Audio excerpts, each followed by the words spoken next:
Tomorrow at 2:30 in the afternoon, you will open GS2 paper, and within the first 10 minutes, you will know whether you prepared the topics or whether you prepared the mechanisms. Tonight, I am going to give you 12 mechanisms, not 12 predictions, not 12 predictions, 12 mechanisms. And let me be very clear about what this video is, because I do not want anybody misunderstanding it tomorrow evening. I'm not predicting the wording of any question. Nobody can do that. And anybody who tells you they can is selling you something. What I'm doing is putting three things on top of each other. The first one is what? The structure of previous year's papers. The second one is the mechanism the syllabus actually tests. And third one is the institutional events of this year.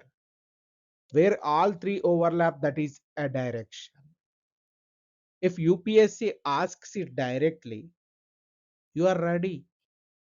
If UPSC asks it indirectly, you are ready. If UPSC asks it through a stem, I have not imagined tonight, you are still ready, because you will have the mechanism. And GS2 rewards this more than any other paper.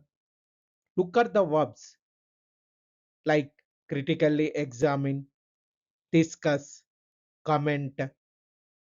GS2 almost never asks you what a thing is. It asks you what the tension is. 12 directions, 4 to prepare properly, 6 where you need the chain, 6 where you need the chain, 2 you simply should not be blank on. Then 2 minutes of geography for the morning paper. But before the first one, 40 seconds on how to write any of them. The answer architecture. Every direction tonight has the same 4-part shape. Learn the shape once and you can write it any of the 12. That is issue, tension, another anchor, constitutional or institutional anchor, and a way forward. Then issue, what is actually happening? Issue means what? What is actually happening? Tension, the two values pulling against each other, because there always are two. Comes to the anchor part, the article, the judgment, the report, the policy that gives your answer authority. Then comes to way forward. What follows? What follows? Stated modesty, stated modestly, and not as manifesto. So most students write issue, then jump straight to the way forward. The marks are in the middle of the marks are in the middle of the two. So right, let's start. The first one is governor's assent and the presidential reference. Direction one. And if you take only one thing from tonight, take this one. The presidential reference on the governance assent to the bills. Here is the chain.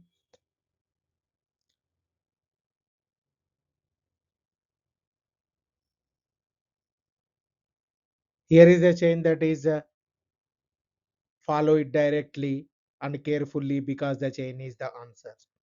What are the 12? 12 at a glance. The first one is governor's assent. Second one is 16th Finance Commission. And third one is SIR of electoral rules.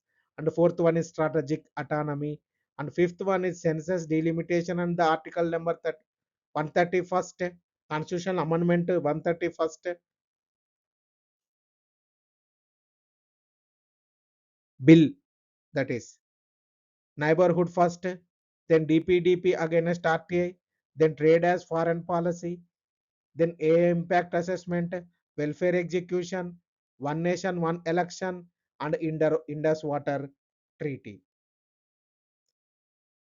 So prepare these properly. And the first one is governor's assent and the presidential reference. So this is the direction one we are going to discuss. And if you take only one thing from tonight, take this one. The presidential reference on the governor's assents to bill. The chain is what? Article 200 or 201 discretion. Then it leads it then indefinite delay on state bills. Then court impose a timeline. Then presidential reference. No timeline, no deemed assent. Then it leads to limited review survives. So what happened actually? Article 200 and 201, a state legislature passes a bill. It goes to the governor after passing the bill. And the court was precise about what happens next. The governor has three courses: grant assent, return the bill to the legislature with comments, or refer it to the president.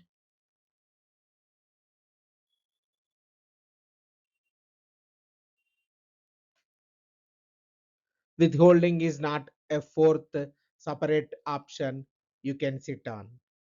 Withholding is exercised by returning the bill. Now, notice what the constitution does not say. It does not say how long the governor may take. That silence is where the entire controversy lives. For years, states have complained that governors simply sit on bills, not rejecting, not returning, just sitting indefinitely. Then the Supreme Court stepped in and said there must be a timeline. And it went further. It said that if the timeline is crossed, the bill is deemed to have received assent. So, deemed assent, remember that phrase, deemed assent. And then the president made a reference to Supreme Court under Article 143, the advisory jurisdiction, asking whether the court could do that all.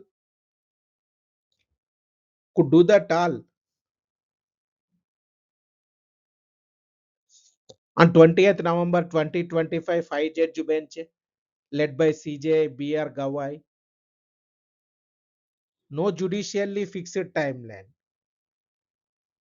no deemed assent. Article 142 cannot substitute, but prolonged unexplained inaction invites limited review. And the wider Article 142 questions left open four holdings. Write them down. And the fourth is where, third is and where is marks are. And fourth also. The first one is no judicial fixed timeline. The court said Articles 200 and 201 are framed to allow elasticity, imposing a that and that imposing a timeline is strictly contrary to the Constitution. So the second one, there is no such thing as deemed assent, and the court was blunt about why it called deemed assent. In its words, virtually a takeover and substitution of the executive functions by the judiciary. So the Article 142 cannot be used to manufacture an assent the governor never gave.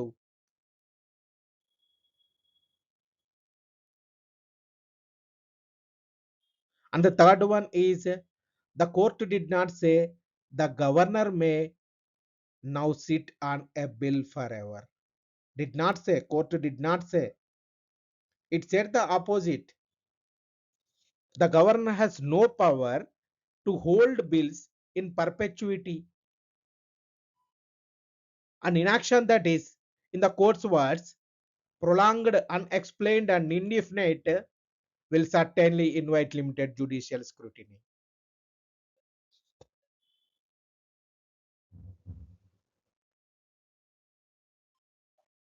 And fourth one is the wider questions on Article 142, the general ones.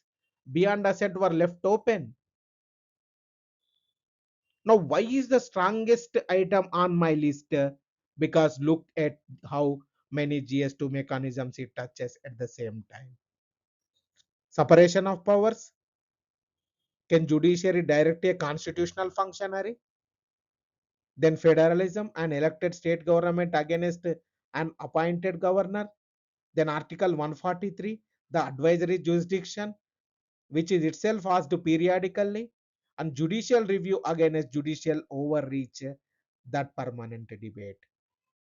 Four mechanisms and one event, that is separation of powers, federalism, Article 143, review versus overreach. So, can the separation of powers, can the judiciary direct a constitutional functionary to act within a deadline? What is that constitutional functionary here? Governor. Federalism comes to federalism. An elected state government against an appointed governor with no remedy in between. Then Article 143, the advisory jurisdiction itself, how it works and what its opinion binds. Then comes to review and overreach, the permanent debate, now with a fresh and unusually clean example.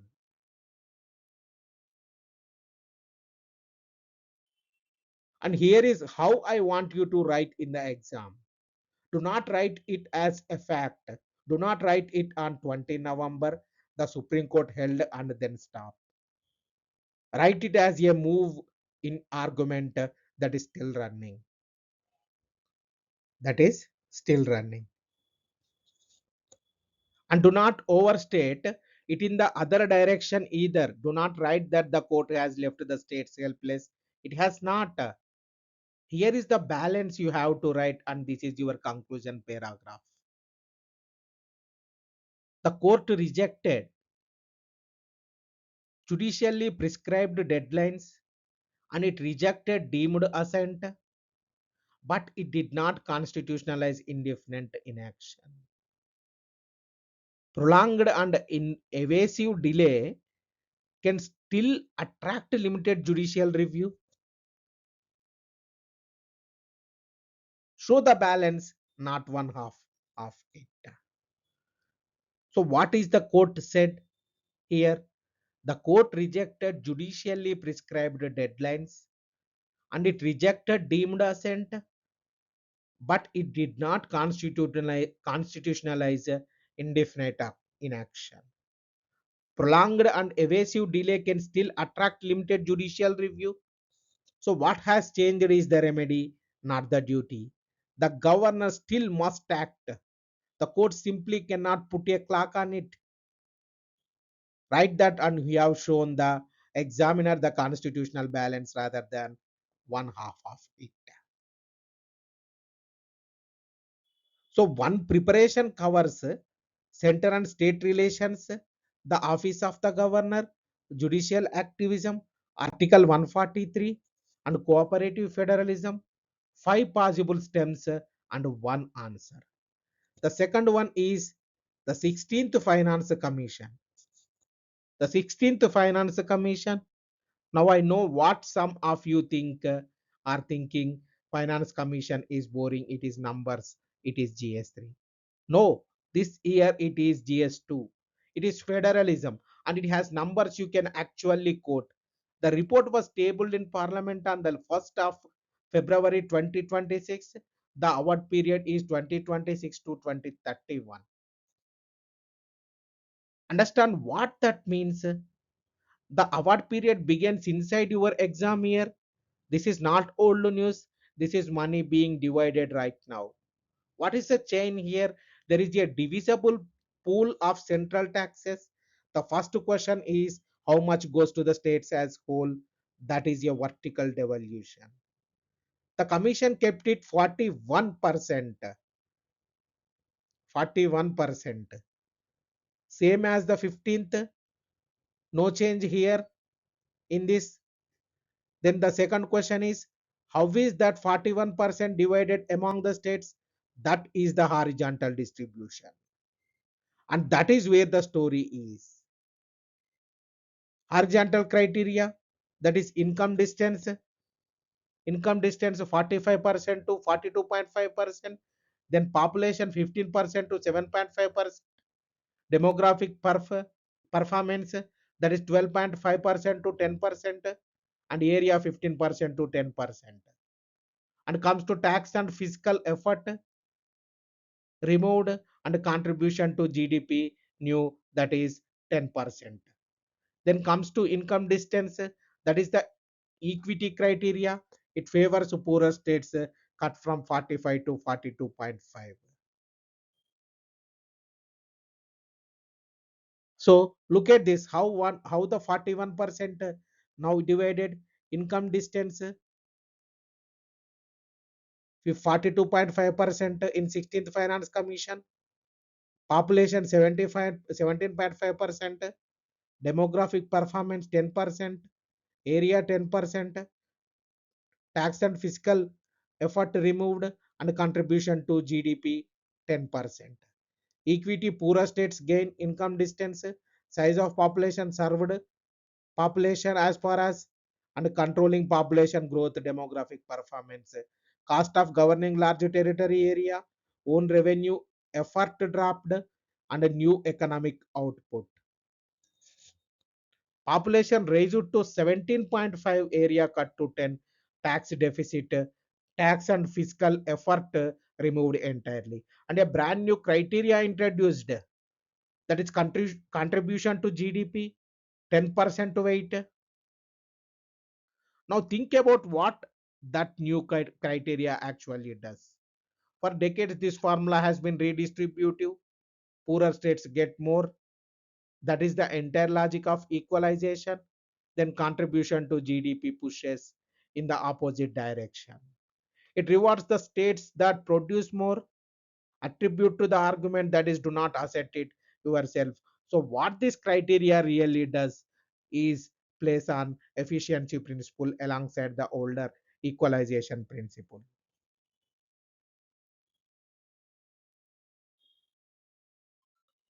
And that is contested. Several higher contributing states, largely in the south and west, have argued for years that they subsidize the rest of the country and are penalized for having complete their demographic transition early. So other states answers that need, not output, is what devolution exists to address in the first place. Though you have to present both, do not take a side, and do not take one in the answer either. The examiner is testing whether you can hold the tension, not whether you can pick a team. And hold that thought because it connects directly to direction number 5, that is delimitation. Delimitation is the same argument in a different currency. Money here, seats there. If you can connect those two in one answer, you will stand out from 90% of copies. So two more numbers here. Grants of 9.47 lakh crore over 5 years. Of the 2.04 lakh crore is a disaster management corpus, shared 90-10 with Himalayan and northeastern states, 75-20, 75 to 25 with everyone else. So the disaster figure is quotable in GS3 on Sunday to tell them to.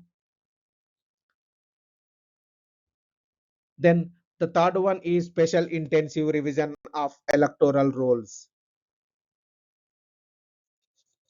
The direction 3 special intensive revision of electoral rolls, that is SIR.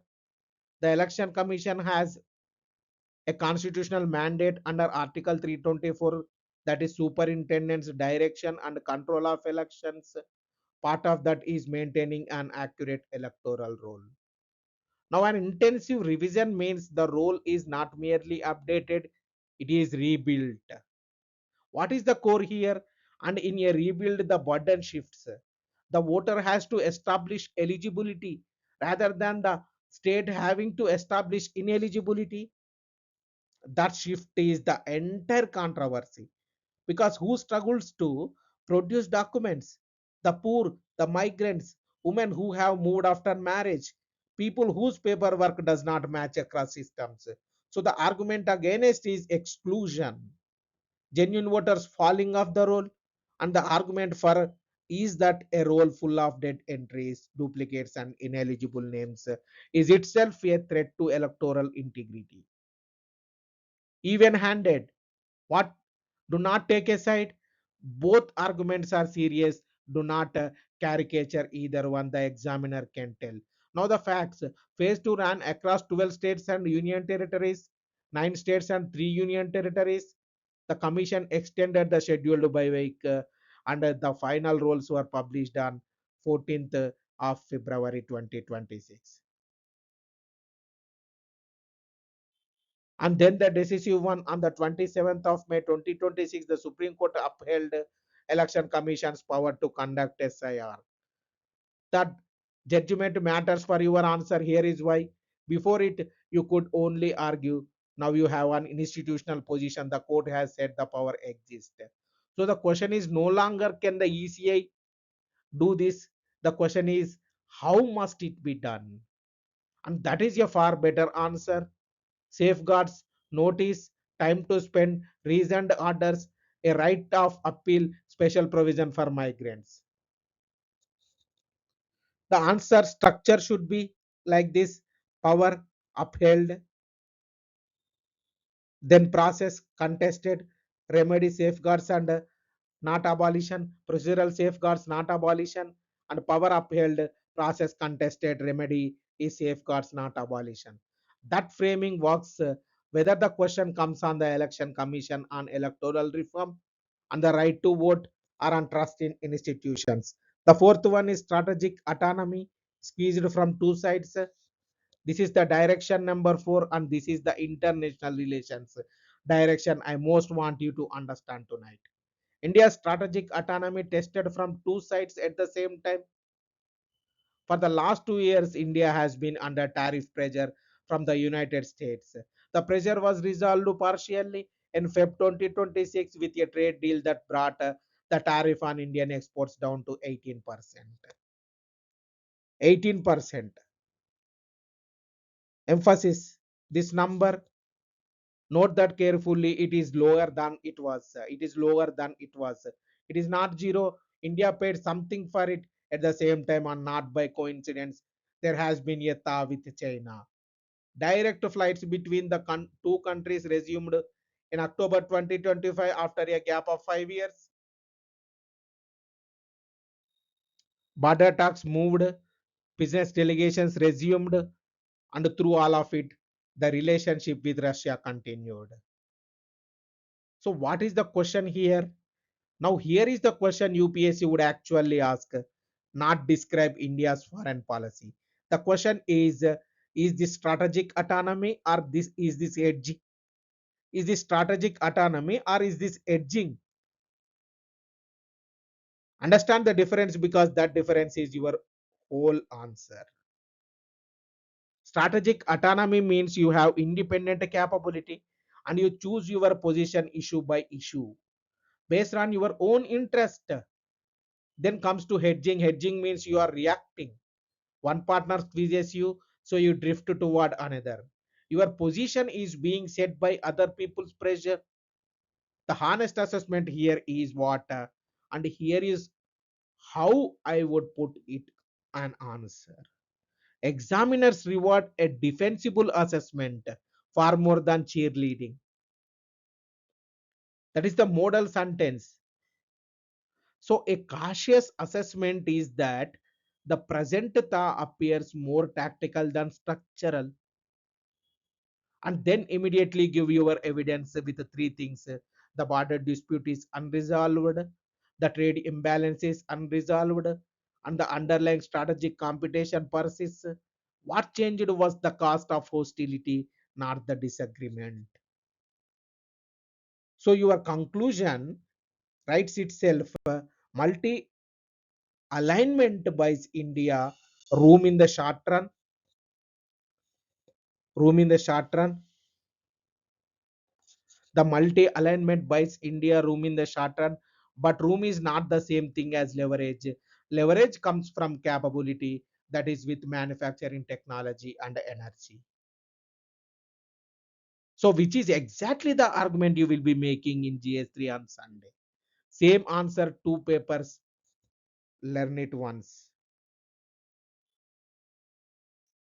Then six chain set pace, that is 5 to 10, the chain set pace.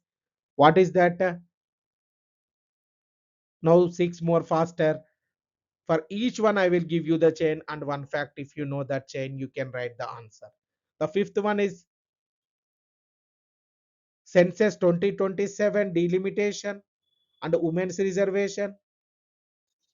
And I'm going to break my own pace here because this one has a factor in that a lot of students have not registered. So treat direction 5 as though it were tier A. The first, the constitutional plumbing, learn these three numbers.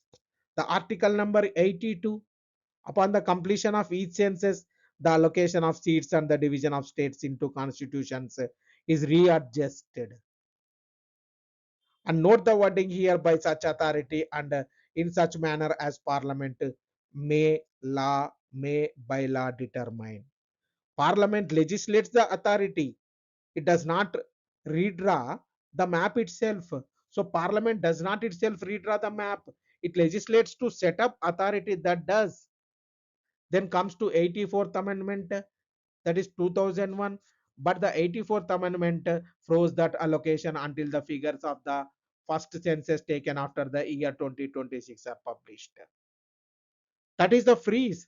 That is why nothing has moved of 1971 figures. Then moving to Article 334A and 106th Amendment of 2023 made women's reservation take effect only after a delimitation carried out on the basis of the relevant census. So the post 2026 census creates the constitutional basis for the next delimitation, and that delimitation is what activates women's reservation. Not the amendment, the delimitation, the distinction is the whole answer. Now the fact most will have missed. Now in April this year, the government tried to cut that knot. The Constitution 131st Amendment Bill 2026, Bill number 107 of 2026 was introduced in the Lok Sabha on the 16th of April by the Law Minister alongside a delimitation bill. Three things it would have done. The first one is raised the maximum strength of the Lok Sabha states from 530 to 815, union territories 20 to 20, 20 to 35. The second one is what? Amendment. Amendment Article 334A, so that women's reservation could rest on a delimitation using the latest published census rather than waiting for the post 2026 one. So that would have put it in place for 2029. The third one is a note that spread because this is where the marks are. It touched articles, it touched article 7 articles 55, article 55, 81, 82, 120, 130, 170, 330, 332, 334A, and 7 articles, 6 of which attracted the ratification of proviso to article 368 clause 2. So it was negatived the very next day, 298 in favor, 230 230 against. Out of 528 members voting, now the arithmetic here is because the two-thirds of 528 is 352 needed, but 298 favor. So it failed. But look at the other limb is the year a majority of the total membership of the house is 272. They cleared the comfortably. So Article 368 has two requirements in that first stage, and this bill met one and failed the other. The second hurdle is it never reached, and there is a hurdle behind that one never even got to. So because it touched articles 55, 81, 82, 170, 330, and 332, it would also have needed ratification by the legislature of not less than half of the states under the proviso to Article 368, Clause 2. So you have both limbs of special amending procedure visible in a single bill in this exam year.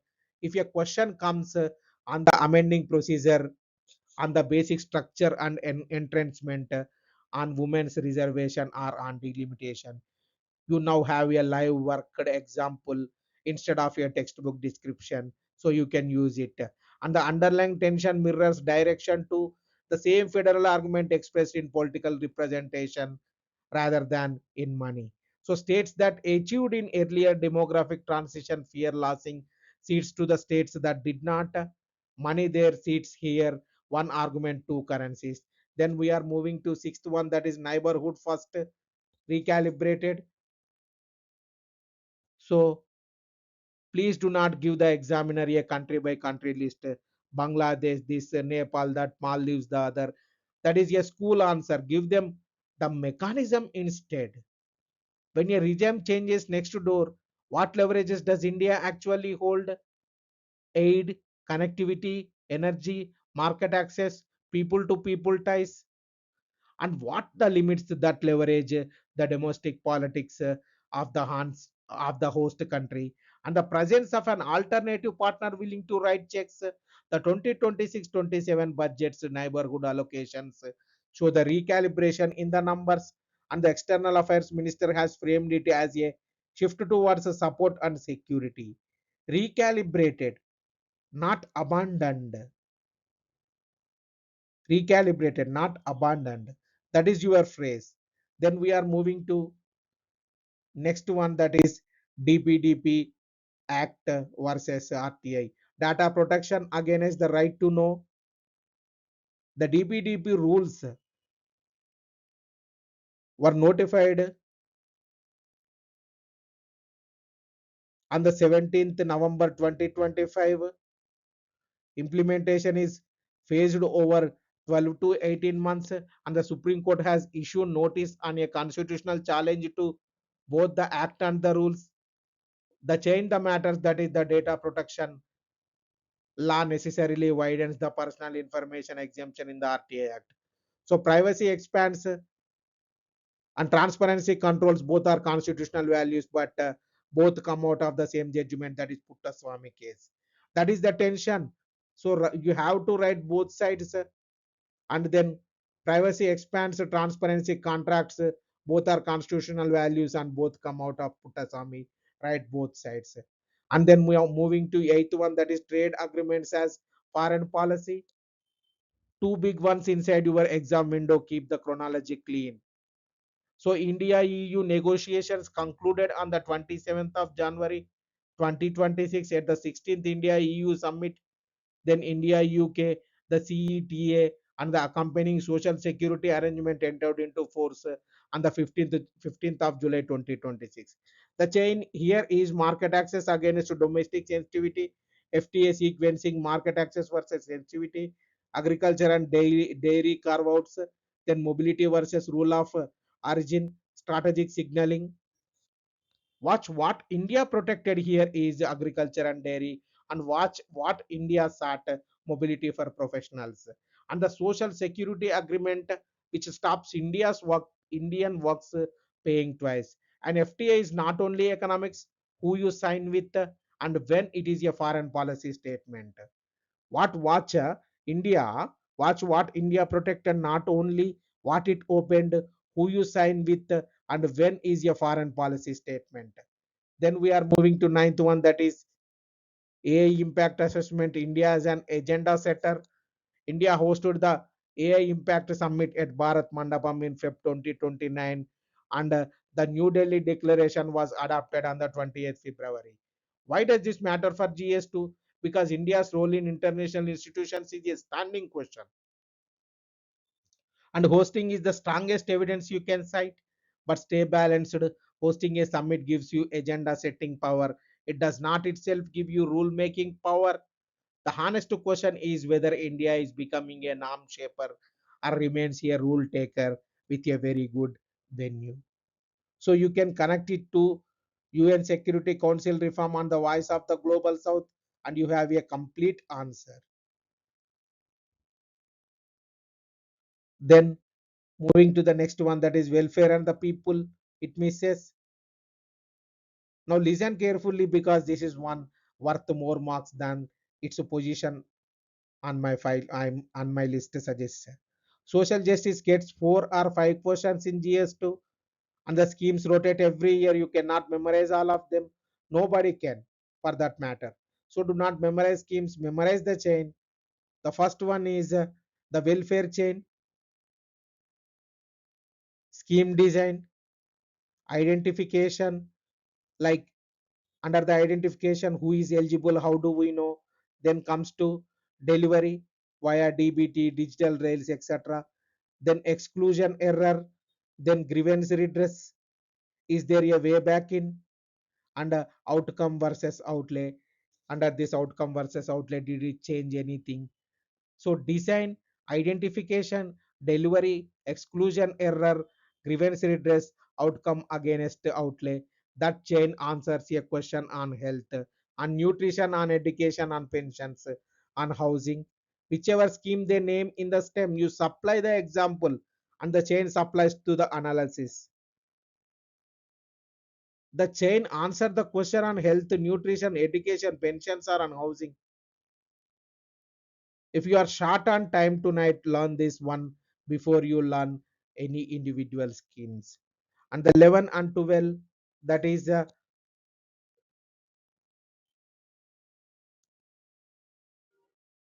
one nation, one election. That is 11, one nation and a one election.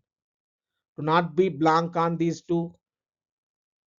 The Constitution 129th Amendment Bill aiming to synchronize Lok Sabha and Assembly elections by 2029. And this is fresh, so update whatever your notes say. On the 30th of July, the Lok Sabha extended the Lok Sabha extended the 41-member joint parliamentary committee again. Its reports is now due in the winter session of 2026. So it is still open, nothing has been decided. No the arguments, cost and governance continuity on one side, federalism, representative accountability, premature dissolution and truncated assembly terms on the other. And then the practical wall, the ratification arithmetic. But note this, it is unsettled. UPSC generally prefers questions where the institutional position is clear. So no, it do not over invest in tonight. And then comes to other one, and a final one, that is the Indus Water Treaty in abeyance. India has held the treaty in abeyance since Operation Sindur and has reaffirmed through 2026 that it stays that way until Pakistan ends support for cross-border terrorism. And here is the interesting legal point here: the treaty has no exit clause, so abeyance is itself a novel position, not withdrawal, not compliance. What is the chain here? Treaty obligation, abeyance versus leverage, no exit provision, third party arbitration, and the precedent this sets for shared rivers generally. The 10 marker material, so cheap to prepare and aqua to face cold.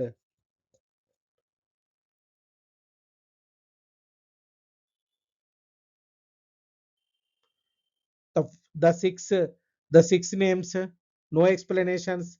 I'm not explaining these. I just want to not feel unfamiliar tomorrow afternoon. The first one is Quad and Indo-Pacific minilaterals. The second one is Security Council, WTO, IMF reform, judicial appointments and collegium, anti-defection and the speaker, civil services and missions Karmayogi, climate diplomacy after COP 30, COP 30, and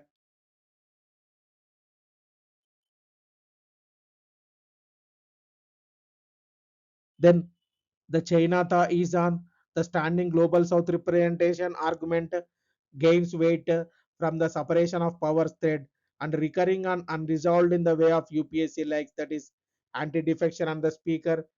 The governance heads most reusable filler stem, that is civil services and mission karma yogi. Climate diplomacy after COP30, that is finance and equity, but keep it light this year. So that is the list. Moving on, that is G for the morning paper geography yellow only, that is GS one tail. Last section 2 minutes on tomorrow morning's GS paper one, and I'm going to say something you may not want to hear. I'm not going to give you history. I'm not going to give you art and culture. I'm not going to give you world history. Those areas are too large and too static for efficient last night revision. Geography is different, and here is why. In geography, a small number of mechanisms travel across a larger number of possible questions. That is exactly what you want from last hour of a night. So five geography prompts and they double as warm up for Sunday. The first one is climate and extreme events. Climate and extreme events like heat wave, monsoon variability, cloud burst, Himalayan cryosphere risk. Then second one is resource geography. Under that, critical minerals and why the bottleneck is processing, not research. And the third one is urbanization, urban flooding, heat islands, peri-urban sprawl.